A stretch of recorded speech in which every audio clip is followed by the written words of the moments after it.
저는 우리 교회가 바로 이러한 교회가 되기를 소망합니다.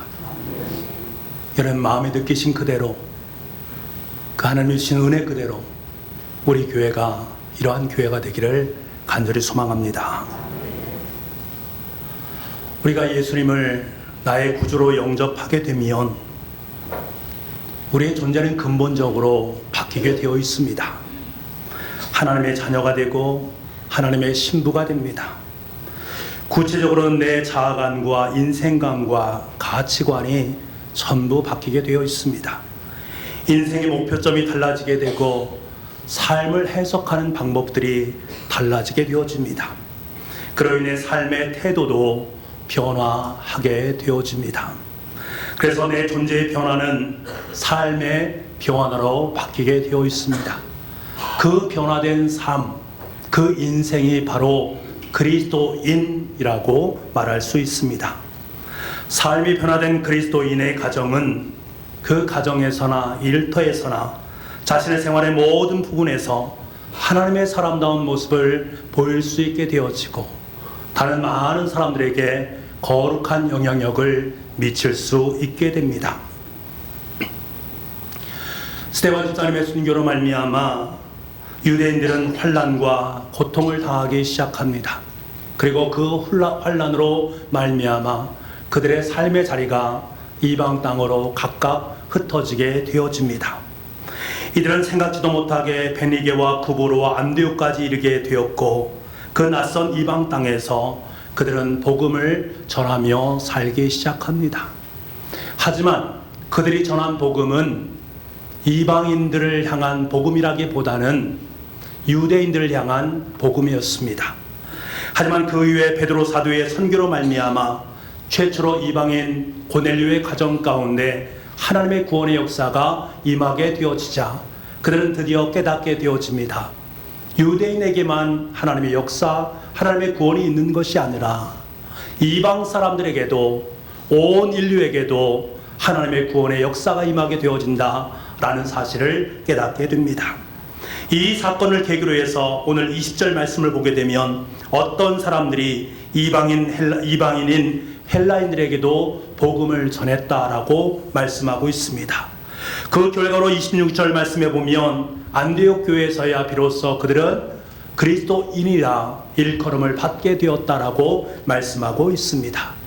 크리스찬, 그리스도인이란 말은 그리스도에게 속한 사람, 그리스도의 사람이라고 할 수가 있습니다.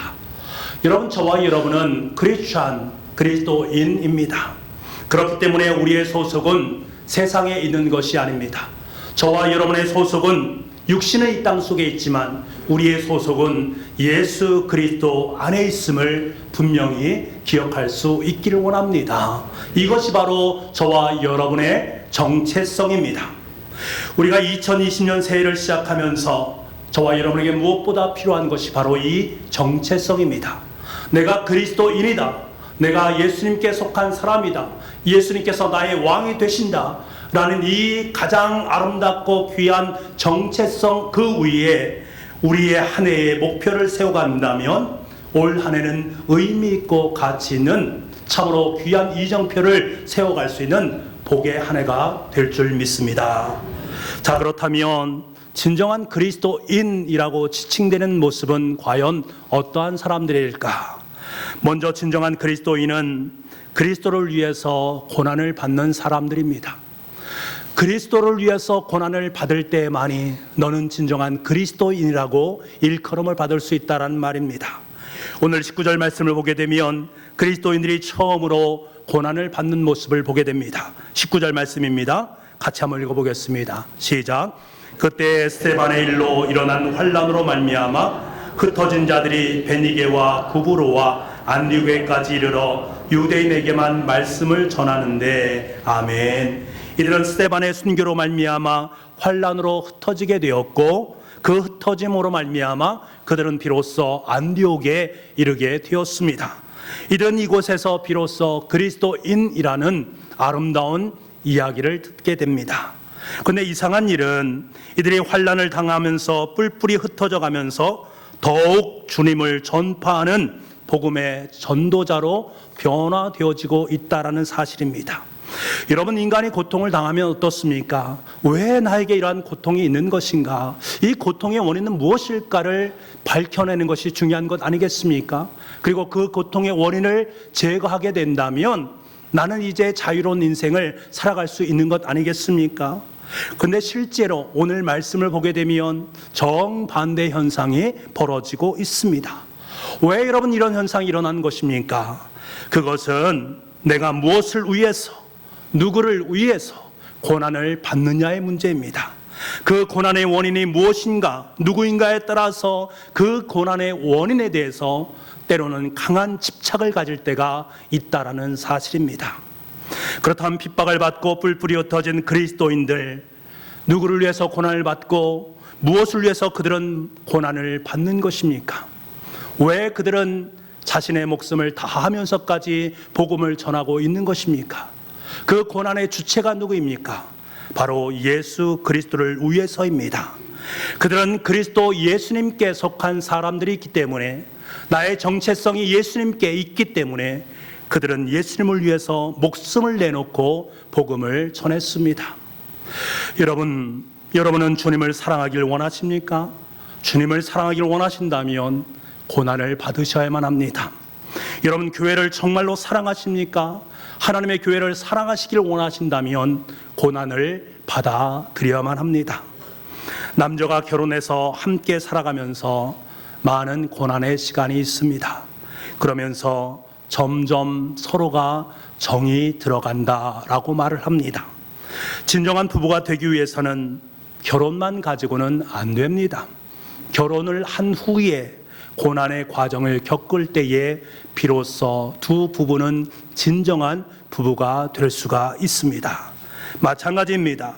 복음을 위해 고난을 받은 사람만이 주님을 제대로 사랑할 수 있고, 교회를 위해서 죽도록 고난을 받은 그 사람만이 진정으로 교회를 사랑할 수 있는 것입니다. 여러분의 삶의 현장이 복음으로 말미암아, 신앙생활로 말미암아 가시떨기 밭 같아서 깊은 상처를 안고 계십니까? 그렇다면 오늘 베드로 사도가 우리에게 말씀하시는 이 말씀에 주목해 보시기 바랍니다. 베드로전서 2장 19절 말씀입니다. 부당하게 고난을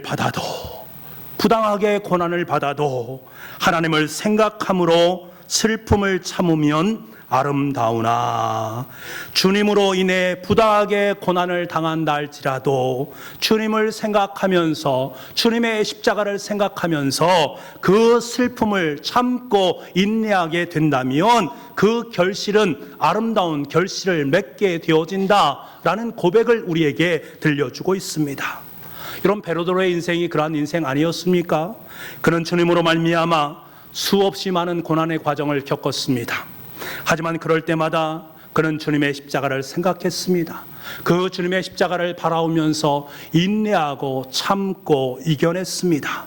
그리고 마침내 순교의 길로 들어섰습니다.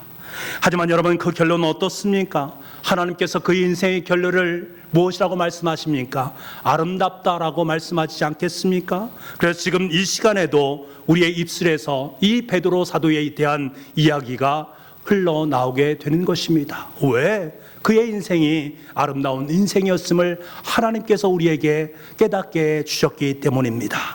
베드로는 주님을 위해 고난을 받았고 교회를 위해서 고난을 받았습니다. 그래서 그는 교회를 사랑했고 주님을 죽도록 사랑했습니다. 그래서 우리는 때때로 교회를 위해서, 복음을 위해서 살다가 고난을 당하게 되면 여러분, 두려워하지 마시기 바랍니다. 혹여 이것으로 말미암아 고난을 받는 경우가 있다 할지라도 도리어 이것을 기쁨으로 승화시켜 나갈 수 있기를 원합니다. 왜 그렇습니까? 그 고난 속에서 우리는 비로소 주님을 더욱더 깊이 사랑할 수 있게 되어지고, 하나님의 교회인 청주 북북교회를 더욱더 깊이 사모할 수 있기 때문에 그렇습니다. 여러분, 교회 속에 뛰어들어서 주님을 위한 고난에 동참할 수 있기를 간절히 소망합니다. 시간을 들여야 됩니다. 땀을 흘려야 됩니다. 애씀과 수고의 땀 흘림이 저와 여러분 삶 속에 있어야만 합니다. 그때야 비로소 참된 그리스도인으로 주님과 교회를 사랑하는 법을 배우게 되어 있습니다. 본래 그리스도인이라는 별명은 믿는 사람에 의해서 붙여진 것이 아닙니다. 안디옥 교회 속에 있는 사람들이 아니라 안디옥 밖에서 믿지 않는 사람들이 안디옥 교회의 그 모습을 바라보면서, 그들의 모습을 바라보면서 믿음의 사람들은 저런 것이구나 라고 해서 그들에게 붙여진 별명이 그리스도인입니다. 저들이 예수 때문에 저토록 고난을 받고 흩어져서 여기까지 왔는데 또다시 소리를 높여서 죽음을 각오하면서 예수님을 전하고 있다니 도대체 이해할 수가 없구나. 저들은 정말로 주님을 사랑하나 보다. 그래서 그들은 그들의 이름을 그리스도인이라고 불러주었던 것입니다. 오늘 말씀 이후에 그리스도인이라는 명칭에 쓰여있는 예가 베드로전서 4장 16절 말씀에 등장을 합니다. 우리 이 말씀을 함께 읽어보기를 원합니다. 같이 읽겠습니다. 시작. 그리스도인으로 고난을 받으면 부끄러워하지 말고 도리어 그 이름으로 하나님께 영광을 돌리라. 아멘. 여러분, 당시 그리스도인이라고 지칭되는 이 단어는 그리스도를 위해서 고난을 받은 사람들을 의미하는 말과 상통되어집니다. 당시에 예수님을 믿는다는 것은 곧 죽음을 의미하는 것입니다. 이들은 목숨을 내놓고 하나님의 영광을 위해서 고난을 당한 것입니다. 그 모습이 진정한 그리스도인의 모습이다. 목숨을 내놓고 믿지 않는 영혼의 목숨을 따오는 그러한 죽기까지 주님을 사랑하는 그 마음, 그들이 진정한 그리스도인입니다. 저는 올 한 해 저와 여러분이 하나님과 하나님 나라를 위해서 땀 흘리는 고난의 흔적을 남길 수 있는 한 해가 될 수 있기를 간절히 소망합니다. 그러기 위해서 여러분께 111 사역을 제안합니다. 111 사역이란 올 한 해 동안 우리 교회가 하나님을 위해서 행할 수 있는, 하나님의 영광을 위해서 행할 수 있는 가장 기본적이고 자발적인 땀 흘림의 사역을 의미합니다. 먼저 1은 하루 1시간 기도하는 운동입니다. 제가 이 사역을 제안하는 것은 제가 먼저 이 사역을 위해서 지난날 동안 하루에 1시간 이상씩을 계속해서 하나님께 기도를 드렸습니다. 함께 대화를 나눴습니다.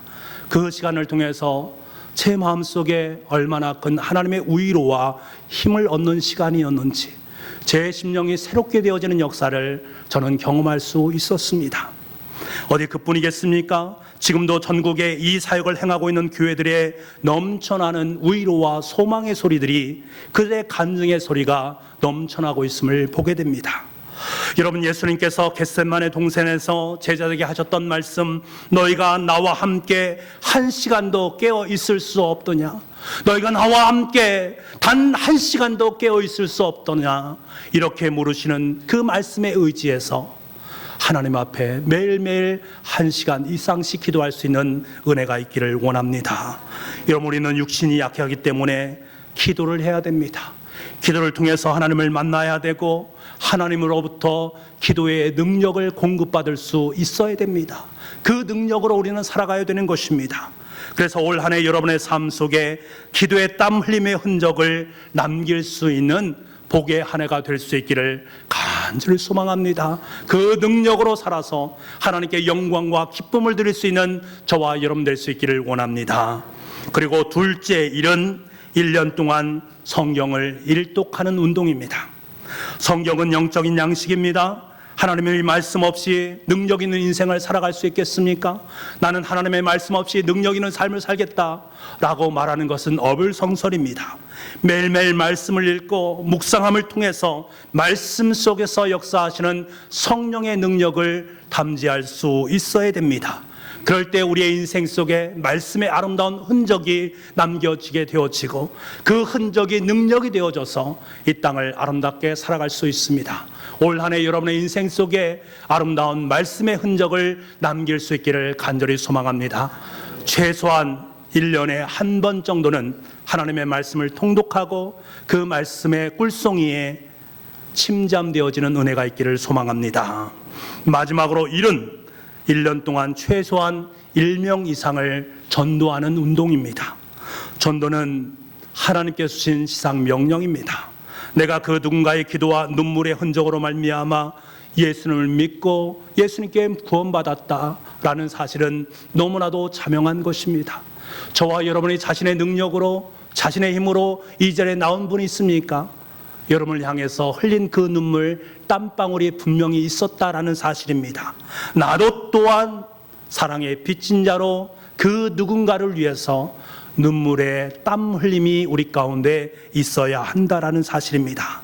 내가 받은 은혜, 내가 체험한 예수님의 복된 소식을 나누는 땀 흘림의 시간을 가질 수 있기를 간절히 소망합니다. 이 땀 흘림의 흔적으로 말미암아 또 다른 한 생명이 구원을 받고 주님 전으로 돌아오는 역사가 있는 2020년 한 해가 될 수 있기를 간절히 소망합니다. 우리는 2020년 한 해를 걷다 보면 광야의 도상을 걷는 것처럼 고난의 길 속에 들어설 때가 있습니다. 하지만 여러분, 그 속에서 예수님을 위한 흔적을 위해서 도리어 땀을 흘려보시기 바랍니다. 그 고난의 현장 속에서 도리어 하나님을 위해서 땀을 흘려보시기 바랍니다. 예수님을 위해 땀 흘림의 흔적이 있는 그리스도인만이 진정한 자유함을 얻을 수 있고 세상이 감당할 수 없는 능력으로 이 땅의 삶을 살아갈 수 있는 것입니다. 그 고난 속에서 허락하신 하나님의 능력이 크다는 사실을 깨닫기 때문에 그렇습니다. 여러분이 이 과정을 통해서 주님께서는 당신의 손이 결코 짧지 않다라는 그 사실을 깨닫게 될 것이고, 여호와의 손이 결코 짧지 않은 그 손길이 지금도 나와 함께하고 있고 2020년 한 해 동안 함께할 것이며, 그를 통해서 하나님께서는 역사하실 것임을 확연하게 믿음을 통해서 고백하게 될 줄 믿습니다. 두 번째로, 그리스도인은 그리스도를 전파하는 사람들을 말합니다. 환난 때문에 흩어졌던 사람들이 안디옥에 이르게 되었습니다. 낯선 도시에 이르게 된 것입니다. 이들에게 있어서 최우선으로 해야 될 것은 무엇입니까? 낯선 도시에 왔으니 먼저 그 도시에 정착하는 것이 중요한 것 아니겠습니까? 그러기 위해서는 환경적인 여러 가지를 살필 필요가 있습니다. 그런데 여러분, 이들이 땀 흘리며 힘쓴 것이 과연 무엇일까? 그 땅에 정착하기 위해서 그들이 정말로 힘쓴 것은 무엇일까? 19절부터 20절 말씀, 우리 이 말씀을 다시 한번 보기를 원합니다. 같이 한번 읽어보겠습니다. 시작. 그때 스르바닐로 일어난 환난으로 말미암아 흩어진 자들이 베니게와 구브로와 안디옥까지 이르러 유대인에게만 말씀을 전하는데, 그 중에 구브로와 쿠레네 몇 사람이 안디옥에 이르러 헬라인에게도 말하여 주 예수를 전파하니. 아멘. 이들은 환난 때문에 낯선 도시로 이민을 온 상태 속에 놓여 있습니다. 그러면 새로운 도시에 집을 장만하고 정착해야 될 그 일에 전념해도 잘 살까 말까 한 것 아니겠습니까? 그런데 여러분, 그들이 흩어져서 무엇을 하고 있습니까? 주 예수를 전파하고 있습니다. 이들에게 무엇보다 중요한 것은 20절 말씀, 주 예수를 전파하니, 이들에게 있어서 무엇보다 중요한 것은 예수 그리스도를 전하는 것이었습니다. 왜요? 그들은 그리스도의 안에 속한 그리스도인이기 때문에 그렇습니다. 내 인생의 왕 되신 분이 예수님이다라는 사실을 알기 때문에 그렇습니다. 인생의 주인은 예수님을 전하는 것이 무엇보다 중요하다라는 사실을 인지했기 때문에 그렇습니다. 이러한 모습을 바라보면서 믿지 않는 사람은 도대체 이해할 수 없는 것입니다. 그러니 그를 크리스천, 그리스도인이라고 부를 수밖에 없는 것입니다. 여러분, 나를 위해서 생명을 던져주신 주님께서 참으로 여러분을 위해 죽으신 것을 여러분 믿음으로 고백하고 계십니까? 그리스도께서 여러분을 위해서 십자가의 보혈을 흘려주심으로 말미암아 나에게 생명이 주어졌다라는 사실을 여러분 고백하고 계십니까? 믿음으로 고백하고 계십니까? 여러분 고백하고 계십니까? 우리는 고백하고 있습니다. 이곳에 계신 분 중에 이것을 고백하지 않는 분은 단 한 분도 없다라는 사실을 저는 확신합니다. 그럼에도 불구하고 우리가 그리스도를 증거하지 못하고 침묵하는 그 이유가 무엇입니까? 그리스도를 입으로 증거할 길을 부끄러워하는 그 이유가 무엇입니까? 답은 둘 중에 하나입니다. 내가 진정한 그리스도인이든지 아니면 모양만 무늬만 그리스도인이든지 반드시 둘 중에 하나일 수밖에 없습니다. 이런 복음 들고 산을 넘는 자의 발걸음은 아름답다라고 말씀해 주셨습니다. 올 한 해 주님의 복음을 들고 산을 넘는 땀 흘림의 흔적을 여러분의 발에 남기실 수 있기를 간절히 소망합니다. 하나님의 능력으로 저와 여러분을 도와주실 줄 믿습니다. 마지막으로 진정한 그리스도인은 주님을 닮은 사람입니다. 23절 말씀을 보게 되면 안디옥 교회 사역자 가운데 한 사람이었던 바나바에 대해서 이렇게 말합니다. 그가 이르러 하나님의 은혜를 보고 기뻐하여 모든 사람에게 굳건한 마음으로 주와 함께 머물러 있으라 권하니. 그리스도인이 된 사람들에게 바나바가 외쳤던 설교의 메시지는 굳건한 마음으로 주와 함께 머물러 있어라 라고 말씀하고 있습니다. 주님과 함께 더불어 살아가라 라는 말입니다. 주님의 은혜를 품고 주님과 함께 더불어 살아가는 진정한 그리스도인이 되라 라고 말씀하는 바나바의 외침입니다. 이 설교를 했던 바나바의 인격에 대해서 24절은 이렇게 묘사합니다. 바나바는 착한 사람이요 성령과 믿음이 충만한 사람이라 이에 큰 무리가 주께 더하여지더라. 여러분, 바나바는 주께 붙어 있었던 사람입니다. 주님의 능력의 손을 꼭 붙잡았던 주님의 자녀였습니다. 그는 주님을 마음에 품고 주님을 마음을 소유하면서 하나님의 사역을 감당했습니다. 그 당시 문서를 보게 되면 그리스도인이란 말은 그리스도에 속한 사람이란 뜻도 있지만 더 중요한 뜻은 작은 그리스도인이란 의미가 그 속에 담겨져 있습니다. 작은 그리스도, 다시 말하면 예수님의 제자라는 뜻이 그 속에 담겨져 있는 것입니다. 여러분, 바나바는 예수님의 작은 제자였습니다. 다시 말하면 주님을 닮은 제자였습니다. 사랑하는 북부가족 여러분, 주님께서는 지금 이 시간 저와 여러분에게 예수님을 닮은 작은 예수가 되기를 간절히 소망하고 계십니다. 예수님의 성품을 담고 예수님의 마음을 담고 예수님의 섬김을 담는 작은 예수, 작은 제자로 세워줄 수 있기를 원하시고 계십니다. 우리 가운데 종종 예수쟁이라는 말이 자신에게 붙는 것을 너무 싫어하는 분이 있습니다. 저는 그 누군가가 너는 예수쟁이요 라고 불러주기를 간절히 소망합니다. 너는 예수쟁이요, 넌 정말 예수쟁이요, 이런 소리가 저에게 불려질 수 있기를 간절히 소망합니다. 세상 사람들이 우리를 가리켜서 예수쟁이라고 말할 때에는 비방도 있을 것이고 손가락질도 있을 것이지만, 그러나 그들은 반드시 우리를 통해서 예수님의 냄새를 맡는 은혜가 있을 줄 믿습니다. 이 소리가 듣기 싫어서 믿지 않는 사람들과 함께 섞여서 예수님의 냄새를 지우려고 하는, 믿지 않는 사람들과 함께 동화되려고 하는 많은 그리스도인의 모습을 만날 수가 있습니다. 여러분, 예수쟁이라는 그 소리를 기뻐하십시오. 여러분에게 예수의 냄새가 난다라는 것입니다. 얼마나 감격적이고 얼마나 귀한 이름입니까? 우리에게는 어떤 냄새가 풍겨야 됩니까?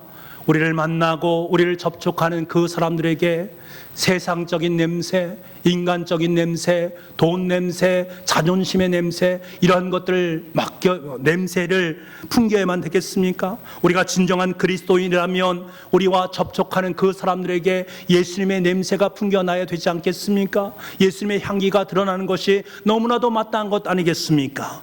예수님을 믿지만 예수님 냄새가 나지 않는 사람들이 얼마나 많이 있는지 모르겠습니다.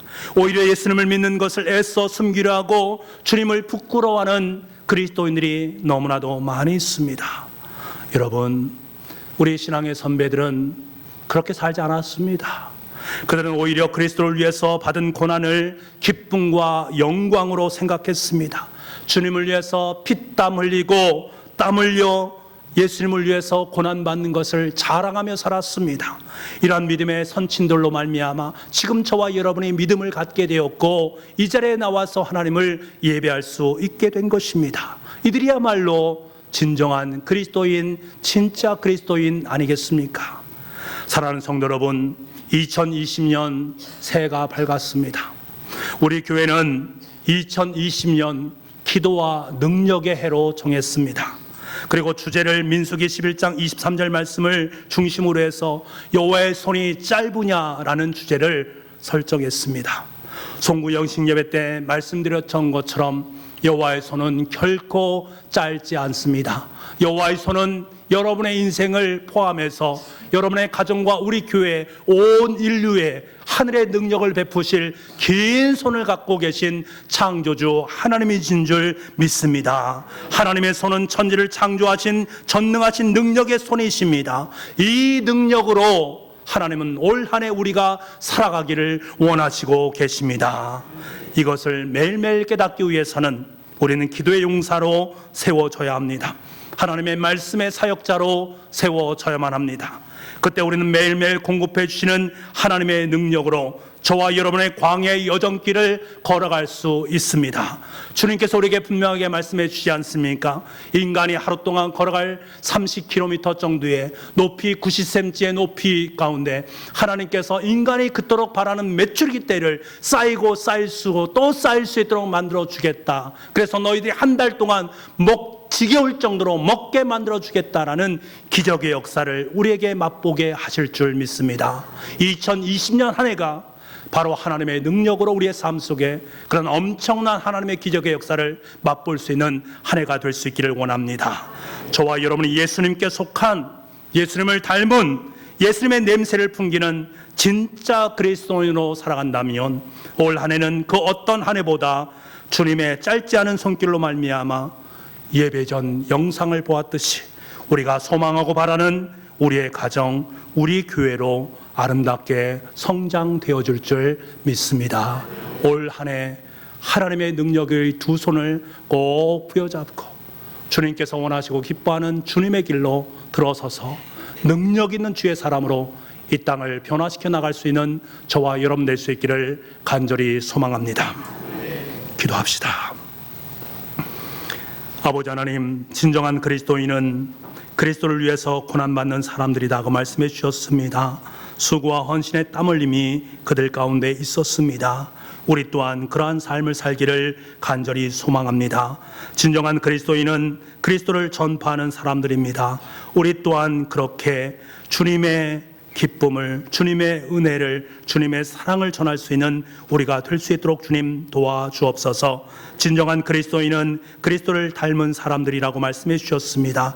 우리가 예수님의 장성한 분량을 따라 예수님을 닮아갈 수 있는 진짜 그리스도인으로 아름답게 설 수 있는 2020년 한 해가 될 수 있도록 은혜 허락하여 주옵소서. 모든 말씀을 예수님의 이름으로 기도하옵나이다. 아멘.